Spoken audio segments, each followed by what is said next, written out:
Hello बच्चों, तो अभी लेक्चर शुरू कर रहे हैं आगे का मतलब जो अपन ने वीडियो अपने लास्ट टाइम पे जो पढ़ा था हैलोजिनेशन ऑफ, जो हैलोजन की बात कर रहे थे, हैलोजन की एल्केन के साथ रिएक्शन कराते हैं तो क्या बनना चाहिए और क्या बनता है उसके रिस्पेक्ट में अपन सॉल्व करते हुए स्टार्ट कर रहे थे।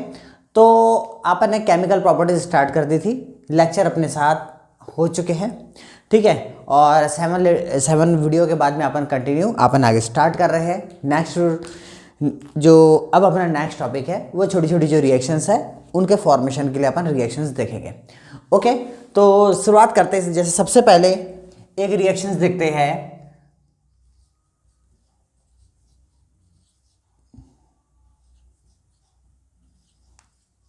Finkelstein reactions. फिंकेलस्टीन रिएक्शंस है ये। फिंकेलस्टीन रिएक्शंस क्या होती है बेटा? ये एक हैलोजन एक्सचेंज प्रोसेस है, ठीक है। ये एक हैलोजन एक्सचेंज के लिए ये प्रोसेस यूज करी जाती है। हैलोजन एक्सचेंज के लिए ये प्रोसेस यूज करी जाती है और इसमें आपको आयोडीन फॉर्मेशन की ये प्रोसेस है, आयोडीन फॉर्मेशन। अब देखो ये होता क्या है, आर बी आर या फिर क्लोरीन की रिएक्शन आप करवाते हैं NaI सोडियम आयोडाइड के साथ एक्वस एसीटोन। ये दोनों एक जैसा आपको हो सकता है, NaI प्लस एसीटोन या NaI प्लस एक्वस एसीटोन की प्रेजेंस में, एसीटोन की प्रेजेंस में रिएक्शन कराते हैं और इनके बीच में एक्सचेंज रिएक्शन है। ये एक्सचेंज रिएक्शन है तो कहने का मतलब यह है कि यहां पर इनके आयन के बीच में एक्सचेंज होके RI प्लस NaBr आपस में शिफ्ट होके NaBr का फॉर्मेशन करते हैं। तो ये आयोडीन फॉर्मेशन की ये प्रोसेस है। क्लियर है? आयोडीन फॉर्मेशन या हैलोजन का जो डेरिवेटिव है आयोडाइड, उसके फॉर्मेशन की ये प्रोसेस है। क्लियर है? ठीक है। तो ये फिंकेलस्टीन रिएक्शंस होती है जो एक नेमिन रिएक्शंस है। तो इसका आपको आइडिया होना चाहिए कि यदि मुझे आयोडीन बनाना है, RI का फॉर्मेशन करना है, तो कौन सी प्रोसेस का यूज करा जाएगा, ठीक है, क्या कंडीशन रहेंगी, उसके रिस्पेक्ट में आपको पता होना चाहिए। ओके, तो अब फ्लोरीन के लिए बात करते हैं, क्योंकि अपन हैलोजन बना रहे थे। तो हैलोजन बनाने के लिए अपन ने क्लोरीन और bromine halogenation of alkene, halogenation of alkene में अपन उसमें बहुत सारी प्रोसेस पढ़ी है अपन ने, तो उसके रिस्पेक्ट में था। तो अब अपन ने ये देखा कि आयोडीन बनाते हैं ये। सपोज मुझे फ्लोरीन बनाना है तो उसके लिए बड़े यूज करी जाती है जो रिएक्शन, उसे बोलते हैं शॉर्ट्स रिएक्शन, ठीक है। शॉर्ट्स रिएक्शन का यूज करा जाता है। शॉर्ट्स रिएक्शन फ्लोरीनेशन रिएक्शंस कहलाती है। क्या बनाते हैं? इसे फ्लोरीन, जैसे आयोडीन का फॉर्मेशन करते हैं, इसे फ्लोरीनेशन रिएक्शन आप बोल सकते हैं। Okay, fluorination reaction. अब फ्लोरीनेशन है तो अब इसके रिस्पेक्ट में क्या रहेगा, फ्लोरीन का फॉर्मेशन करता है। तो इसके रिस्पेक्ट में आपको याद रखना है कि यदि आपको एल्केन दिया गया हो, ठीक है, इसमें पॉलीमर का भी फॉर्मेशन था इस प्रोसेस से, ठीक है। तो आप क्या देखोगे कि इसमें यदि मुझे शॉर्ट्स रिएक्शन बनाना है तो शॉर्ट्स रिएक्शन में सबसे पहले आप याद रखना फ्लोरीनेशन होता है, फ्लोरीन का फॉर्मेशन इस प्रोसेस से होगा। तो देखिए, जैसे मैंने यहां पर आपको एक कंपाउंड दिया, यहां पर क्लोरीन दिया और इसकी रिएक्शन सपोज इनऑर्गेनिक फ्लोराइड के साथ कराएंगे। इनऑर्गेनिक फ्लोराइड में Hg2F2 का यूज कर रहा हूं मैं, इसके साथ रिएक्शन करवा रहा हूं। तो आपको पता फ्लोरीन कितने मेरे पास? 2।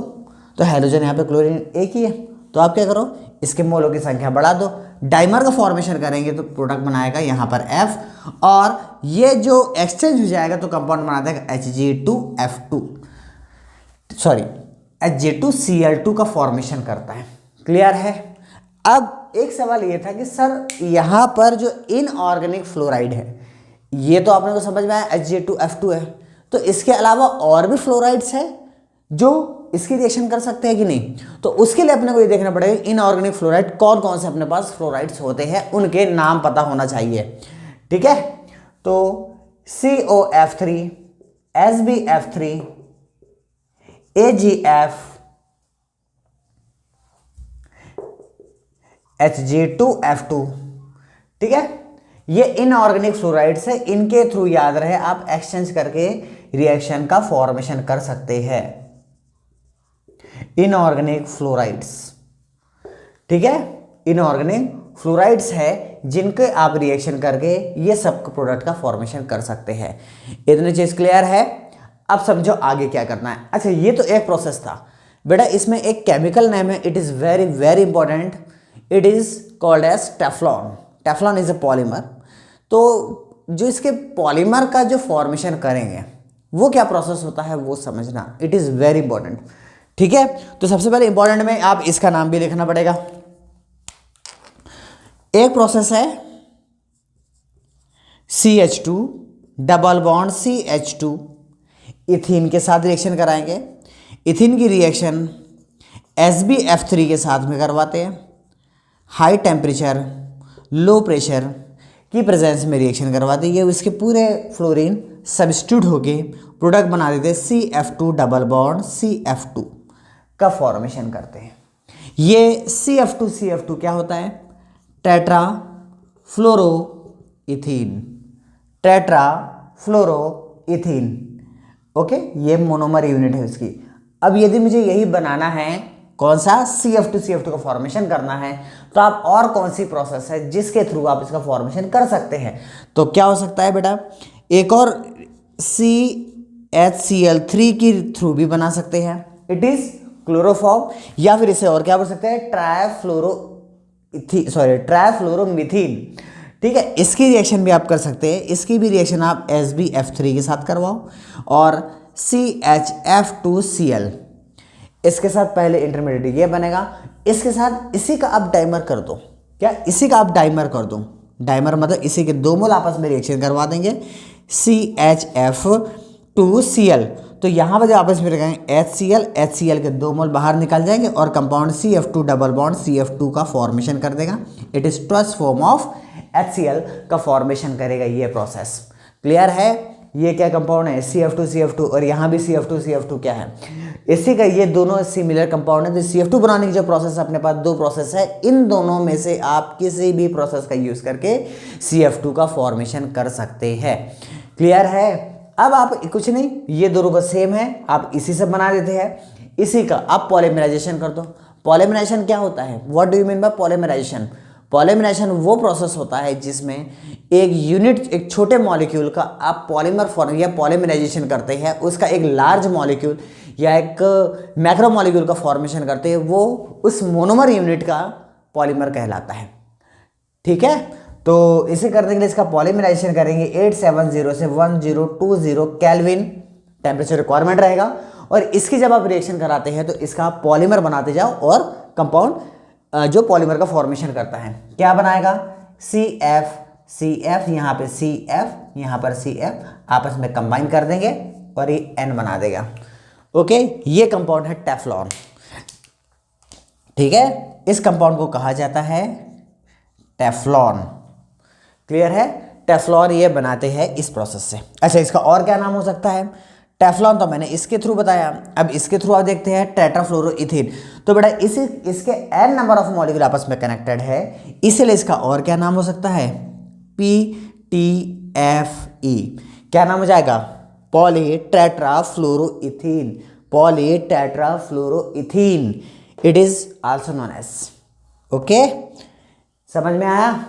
तो ये कंपाउंड में क्या करा अपन ने वो देखो, सीखो। सबसे पहले इसमें अपन ने पॉलीमराइजेशन भी इंक्लूड करा है। जो फ्लोरीन का जो डेरिवेटिव है जिसे इथीन बोल रहे हैं, टेट्राफ्लोरोइथीन जो है, उसी का पॉलीमराइजेशन करा और रिएक्शन को प्रोसीड करके आपने इसका एक पॉलीमर का फॉर्मेशन करा है। क्लियर है? ये रिएक्शन याद होनी चाहिए। चलो बढ़ते हैं इसके आगे। नेक्स्ट रिएक्शन क्या है? नेक्स्ट रिएक्शन है बेटा nitration. Nitration, what is nitration? Nitration यदि इलेक्ट्रोफिलिक रिएक्शन रिप्रेजेंट करता है तो NO2 पॉजिटिव इसका एक इलेक्ट्रोफाइल सब्स्टिट्यूशन होगा।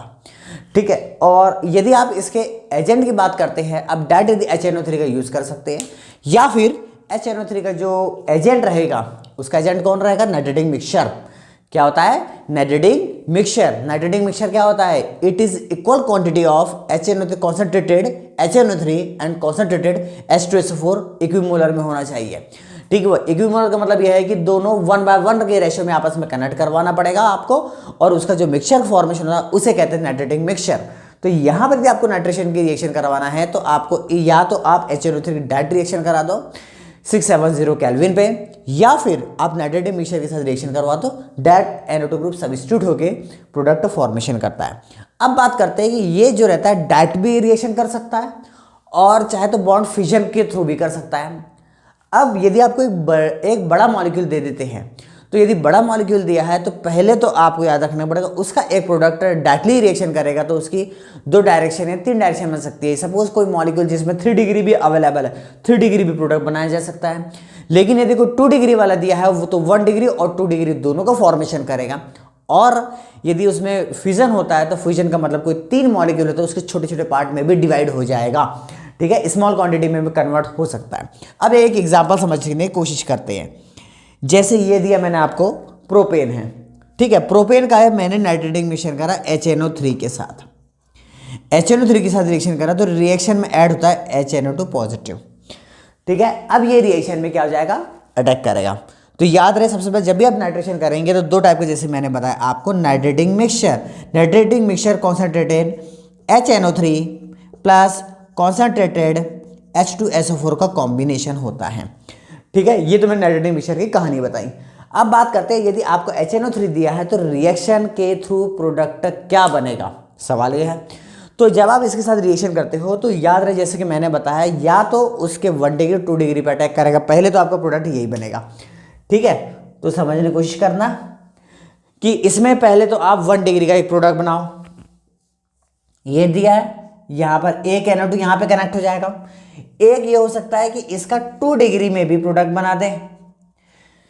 तो पहले तो मैंने क्या बताया, पहले तो आप याद रहे डायरेक्ट रिएक्शन करेगा, डायरेक्ट रिएक्शन करेगा तो सबसे पहले डायरेक्ट यदि रिएक्शन कर रहा है तो कोई बाय प्रोडक्ट के लिए देखा जाएगा प्रोडक्ट निकलेगा या नहीं। लेकिन पहले तो आप 1 डिग्री पर अटैक करवाओ, फिर 2 डिग्री, यदि 3 डिग्री का कंपाउंड है 3 डिग्री में भी अटैक करवा के आपको प्रोडक्ट का फॉर्मेशन करना पड़ेगा, ठीक है। अब ये 2 तो आपने बना दिया। अब तीसरा यदि मुझे बनाना है तो क्या करेंगे, बॉन्ड को या ओवरऑल मॉलिक्यूल को ब्रेक कर दो। अब क्या चांसेस हो सकते हैं इसके, ये 2 तरीका हो सकता है, इथाइल और मिथाइल में।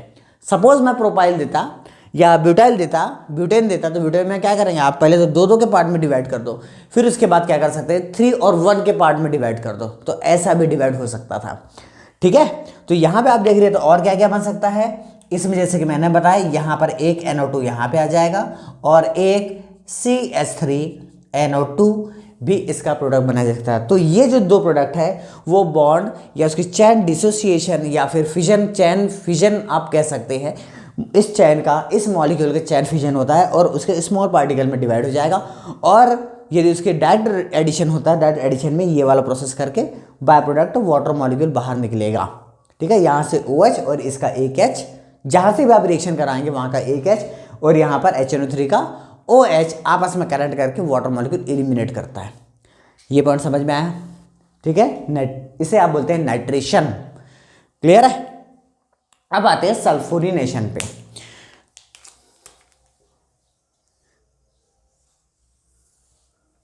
नेक्स्ट है बेटा सल्फोनेशन, सल्फोनेशन या फिर सल्फोनेशन भी कह सकते हैं, सल्फोनेशन या सल्फोनिनेशन, ये एक डेरिवेटिव या ये बस हो सकते हैं, ये एक रिएक्शंस है जिसमें एसिडिक कैरेक्टर दिखाता है। अब बात करते हैं इसमें क्या क्या रिएक्टेंट हो सकते हैं। एक तो इसका एजेंट डायरेक्ट कॉन्सेंट्रेटेड H2SO4 या फिर ऑलएम हो सकता है या फिर इन दोनों की फ्यूम हो सकती है।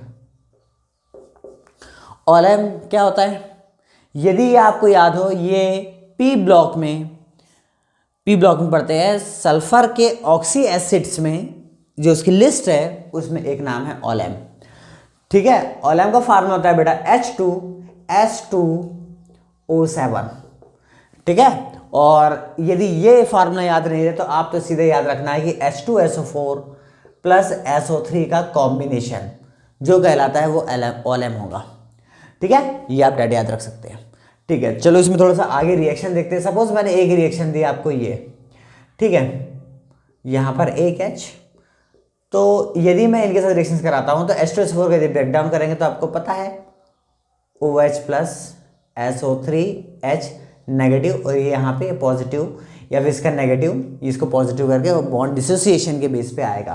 तो यहाँ का एक H रिप्लेस करेंगे और H पॉजिटिव आयन पूरे यहाँ पे कनेक्ट करके जो इसका स्ट्रक्चर है SO3H का फॉर्मेशन करेगा, सल्फोनिक एसिड का फॉर्मेशन करता है इस प्रोसेस में। ठीक है, इतनी इंपॉर्टेंट नहीं है लेकिन फिर भी याद होना चाहिए। अच्छा, रिएक्टिविटी ऑर्डर क्या रहेगा? 3 डिग्री, 2 डिग्री, 1 डिग्री। अटैक कर देंगे जो पावर रहेंगे यदि कंपाउंड 3 डिग्री में अवेलेबल है। अच्छा, यहाँ पे ये 3 डिग्री में करा, 1 डिग्री में भी कर सकता था। इस स्ट्रक्चर्स में 1 डिग्री और 3 डिग्री ही स्ट्रक्चर अवेलेबल है, सॉरी कार्बन अवेलेबल है। 1 डिग्री और 3 डिग्री कार्बन अवेलेबल है, तो उसके पास मेजॉरिटी किसकी जाएंगी? 3 डिग्री की। इसलिए मैं आपको आंसर सिर्फ 3 डिग्री का बनाया। आप चाहे तो इसको 1 डिग्री का भी बना सकते थे, लेकिन वो माइनर में चले जाएगा, माइनर प्रोडक्ट में। ओके, इतने पॉइंट क्लियर? रिएक्टिविटी बेस पे अपन ने देखा। अब करते हैं इसके बाद नेक्स्ट है आइसोमेरिक रिएक्शन। क्या? Isomeric reaction.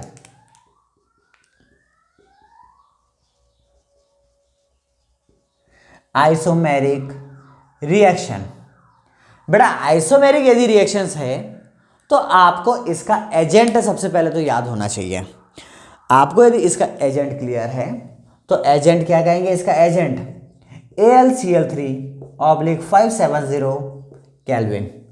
क्या है? आइसोमेरिक के लिए AlCl3 और 570 केल्विन पे आप रिएक्शन कराएंगे और जो प्रोडक्ट बनेगा वो आइसोमेरिक रिलेशंस होंगे, आइसोमेरिक रिएक्शन का एग्जाम्पल होगा। ठीक है, अब देखते हैं इसके कुछ सॉल्यूशन करके देखें।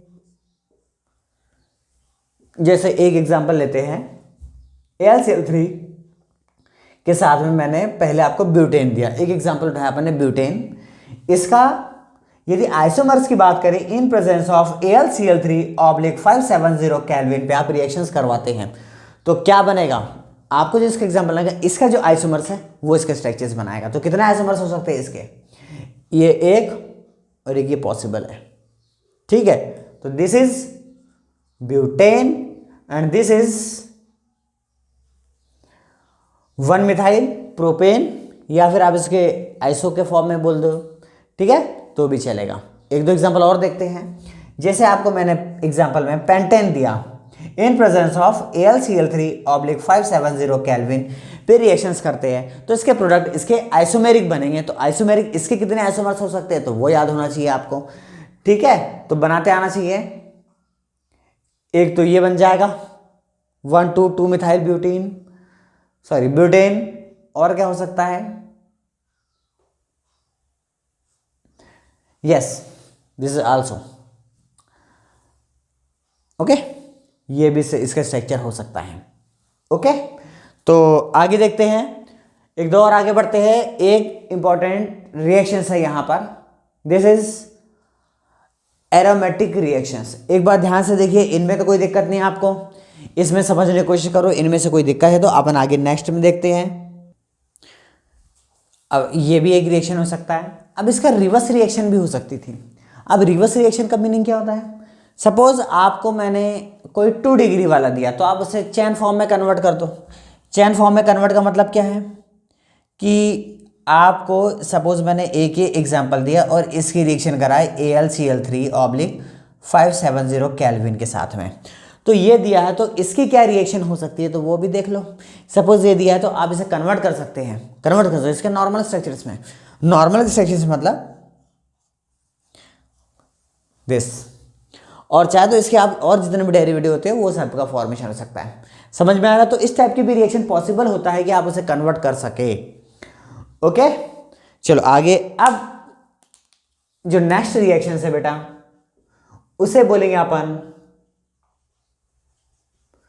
एरोमेटिक रिएक्शन या फिर एरोमेटिक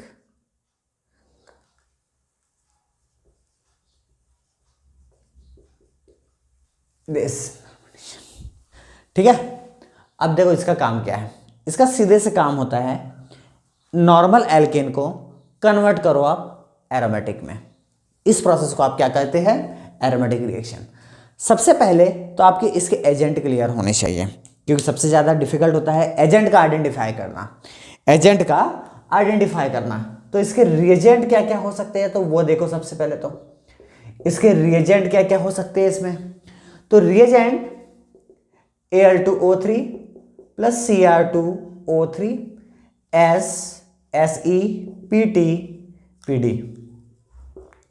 ओके, इतने ये सभी हो सकते हैं। इनमें से इसकी टेम्परेचर की बात करें, टेम्परेचर इसका 600 डिग्री सेल्सियस, कितना 600 डिग्री सेल्सियस। और इसका आप एटमॉस्फेरिक टेम्परेचर प्रेशर की बात करते हैं तो 10 से 20 atm हो सकता है। यदि ये नहीं है तो इसके अलावा और भी दो हो सकते हैं, जैसे V2O5 एंड MMO2O3 और इनका temperature 770 kelvin and temperature as it is रहेगा। ठीक है, ये दोनों सकते हैं। V2O5 मोलिब्डेनम ऑक्साइड, ओके, यहां पे सल्फर SePt/Pd, ये इतने एजेंट हो सकते हैं इस रिएक्शन को प्रोसीड करने के लिए। ठीक है, अब इनके कुछ एग्जांपल देखते हैं कि कौन कौन से इस रिएक्शंस को क्लियर कर सकते हैं। ठीक है, देखिए जैसे एक एग्जांपल में ये दिया, अब इसमें ये एरोमेटिक नहीं है, दिस इज एनहेक्सेन 1 2 3 4 5 6, दिस इज 6 एनहेक्सेन। इसके आप रिएक्शन कराते हैं इसके साथ में, suppose Al2O3 plus Cr2O3, okay, जैसे टेम्परेचर कंडीशन है 600 डिग्री सेल्सियस 20 atm पे। यदि आप प्रोसीड करते हैं तो सबसे पहले ये कन्वर्ट होता है, साइक्लिक स्ट्रक्चर्स का फॉर्मेशन करेगा। साइक्लिक स्ट्रक्चर्स का फॉर्मेशन कर रहा है तो इसका मतलब यह है कि पहले तो ये बनाएगा, ओके, साइक्लिक स्ट्रक्चर्स बनाएंगे। अब इसके स्ट्रक्चर में क्या चेंज हुआ वो समझो।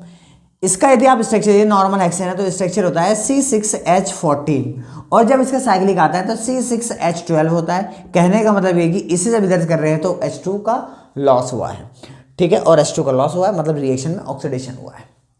ठीक है, अब यहाँ पे ये चीज बना। अब इसके बाद क्या हो जाएगा, वापिस से आप रिएक्शन को इसको प्रोसीड कर दीजिए और एरोमेटिक कंपाउंड मतलब 3H2O का लॉस करते हुए ये स्ट्रक्चर बेंजीन का फॉर्मेशन करेगा। अच्छा, एक और चीज टारगेट याद रखना, एरोमेटिक कंपाउंड के लिए सबसे ज्यादा स्टेबल जो स्ट्रक्चर होता है वो बेंजीन ही होता है। तो यदि आपको हेप्टेन दिया जाए या ऑक्टेन दिया जाए, आपके रिस्पेक्ट में आपको याद रखना है कि उसको 6 मेंबर रिंग में ही कन्वर्ट करके लाना है। ठीक है, 6 मेंबर रिंग में आप कन्वर्ट करके लाएंगे तो ऑटोमेटिक आपका स्ट्रक्चर सही बनेगा। ठीक है, तो देखो प्रोसेस क्या हुआ, इधर से जब आप इधर गए तो उस मॉलिक्यूल में साइक्लिक का हुआ तो साइक्लिलाइजेशन प्रोसेस बोल सकते हैं, और जब इधर से साइक्लिक स्ट्रक्चर इधर आया तो एरोमेटिक का हुआ तो इसे एरोमेटिशंस कहा जा सकता है। क्लियर है ये आपको इसके। अच्छा, केमिस्ट्री में थोड़ा वर्डिंग पे फोकस करते आना चाहिए कि रिएक्शन में क्या हो रहा है।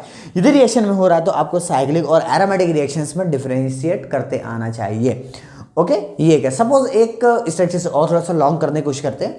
अभी तो मैंने आपको कितना 6 मेंबर के लिए दिया था, अब इसको मैं चेंज करता हूँ, थोड़ा हायर मेंबर में ले चलते हैं कि 7 मेंबर में एमी ये दिया मैंने, ये कितने मेंबर का है 7 मेंबर, दिस इज एनहेप्टेन। सबसे पहले इसमें एसी के साथ में मैंने रिएक्शंस कर रहे हैं 600 degree Celsius kelvin and temperature is 10 to 20 atm atmospheric pressure की प्रेजेंस में रिएक्शन कर रहे हैं तो क्या बनेगा। तो जैसा कि अभी थोड़ी देर पहले बताया मैंने, यदि आपको एनेक्सन दिया पहले तो उसको साइक्लिक में चेंज करो। साइक्लिक में चेंज करेंगे तो साइक्लिक में भी मोर स्टेबल कौन सा होता है, it cyclohexane is more stable. आपको यदि बेटा बेयर स्ट्रेंथ थ्योरी क्लियर हो, Baeyer strength theory aromatic cyclic structures में कौन सा कंपाउंड ज़्यादा स्टेबल है उसकी इंफॉर्मेशन देता है, बट उसकी एक लिमिटेशन है, उसका जो कैलकुलेशन पार्ट है वो कैलकुलेशन पार्ट ये बताता है कि penta ring is more stable, but actually में hexa member ring are more stable on the base of bond angle. Okay, तो ये पॉइंट पे ध्यान रखना है आपको। कभी यदि 5 मेंबर रिंग दी जाए तो यदि रिंग में एक्सपांशन करके यदि रिंग 6 में आ रही है तो 5 मेंबर के रिंग के कंपैरिजन में 6 member are more stable due to minimum angle strain. Okay, तो ये स्ट्रक्चर फॉर्मेशन है। इधर से जब इधर की तरफ जा रहे हैं तो ये आपको दिख रहा है यहाँ पे साइक्लिक है, ओपन चेन स्ट्रक्चर से साइक्लिक चेन का फॉर्मेशन हुआ, तो इसे हम क्या बोलेंगे, साइक्लाइजेशन। ओके, अब इससे आप क्या कर सकते हैं, एरोमेटिक बनाना है, PD/600 ले लो। ठीक है, तो आप देखेंगे प्रोडक्ट में साइक्लिक स्ट्रक्चर का फॉर्मेशन हो जाएगा। ठीक है, आया समझ में स्ट्रक्चर। इसको चाहे तो और थोड़ा सा आगे बढ़ा देते हैं। इसे और आगे बढ़ाते हैं तो क्या करें, एक और एग्जांपल ले लेते हैं।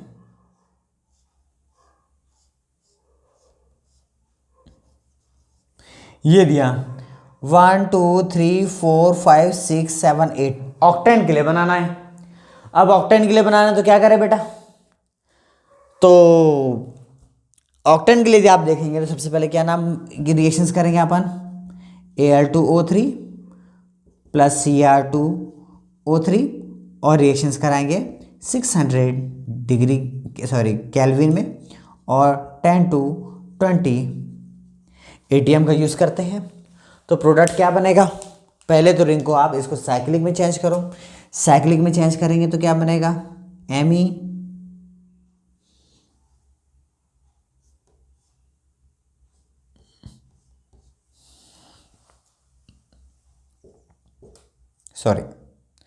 पहले साइक्लिक स्ट्रक्चर बनेगा। तो साइक्लिक स्ट्रक्चर पहले बनेगा, फिर साइक्लिक स्ट्रक्चर के बाद रिंग साइक्लिक में आएंगे, फिर इसके बाद एरोमेटिक आएगा। तो एरोमेटिक यदि स्ट्रक्चर बनना है तो आप देखेंगे PT/600 डिग्री सेल्सियस केल्विन में, तो प्रोडक्ट कन्वर्ट कर देता है रिंग बना के या 6 रिंग बना के इसका फॉर्मेशन कर देगा। क्लियर है। तो यहाँ पर ये एरोमेटिक की कहानी जो आपने अभी पॉइंट्स पढ़े वो पॉइंट को आप ध्यान से देखिए। तो अभी तक आई थिंक जितना बोर्ड में लिखा है क्लियर हो गया होगा। तो एक बार फिर से और रिवीजन देख लेते क्या क्या है। सबसे पहले अपन ने क्या पढ़ा, फिंकेल-स्टीन रिएक्शन। इसमें अच्छा ये आप बोलेंगे सर इस चैप्टर से क्या रिलेशन, क्योंकि आप देखेंगे सर रिएक्शन एल्केन से होनी चाहिए थी, क्योंकि आप केमिकल प्रॉपर्टी ऑफ एल्केन पढ़ रहे हैं। लेकिन बेटा आपने इससे पहले हेलोजिनेशन वर्ड पढ़ी, आपने हेलोजिनेशन ऑफ एल्केन का, तो वहाँ पे हेलोजिनेशन में आपने क्लोरीन और ब्रोमीन का फॉर्मेशन को देखा, तो आयोडीन और फ्लोरीन के फॉर्मेशन को भी देखना पड़ेगा। तो यहाँ पर आपने इन दोनों रिएक्शन चाहे तो आप ये रिएक्शन आप दूसरे चैप्टर में भी कर सकते हैं, हेलो एल्केन हेलो एरिन्स में भी, लेकिन यहाँ पर इसके क्वेश्चन यदि आपके मॉड्यूल में या किसी बुकलेट में आपको या फिर आप किसी अदर इंस्टीट्यूट का यदि यूज़ करते हैं तो आपको उनका आइडिया होना चाहिए। तो उसके लिए फिंकेल-स्टीन रिएक्शंस है, और फिर इसके बाद शॉर्ट्स रिएक्शन है फ्लोरीनेशन के लिए। इसके बाद नाइट्रेशन में आपको नाइट्रेटिक मिक्सचर का कॉम्बिनेशन पता होना चाहिए, it is 1:1। Okay, it is 1:1। फिर इसके बाद इसके जो प्रोडक्ट आपने सल्फोनिनेशन देखा, सल्फोनिनेशन में अपन ने क्या करा, सल्फोनिनेशन में सल्फोनिनेशन के एजेंट को देखा। एजेंट कौन कौन से अपने पास, कॉन्सेंट्रेटेड H2SO4 ऑल-M हो सकता है, ऑल-M का अपन ऑर्डर पता होना चाहिए 3 डिग्री 2 डिग्री 1 डिग्री। फिर उसके बाद आइसोमेरिक रिएक्शन देखी अपन ने, आइसोमेरिक रिएक्शन। फिर उसके बाद में एरोमेटिक रिएक्शंस। ये जितने पॉइंट्स थे इन्हीं पॉइंट्स को कवर करा अपन ने। ठीक है, तो चलो अब मिलते हैं इसके बाद नेक्स्ट लेक्चर पे। नेक्स्ट चैप्टर में कोशिश करेंगे अपन एल्केन खत्म कर दे, फिर उसके बाद उसके प्रैक्टिस सेट्स लगाएंगे। ठीक है, चलो बेटा मिलते हैं नेक्स्ट लेक्चर पे।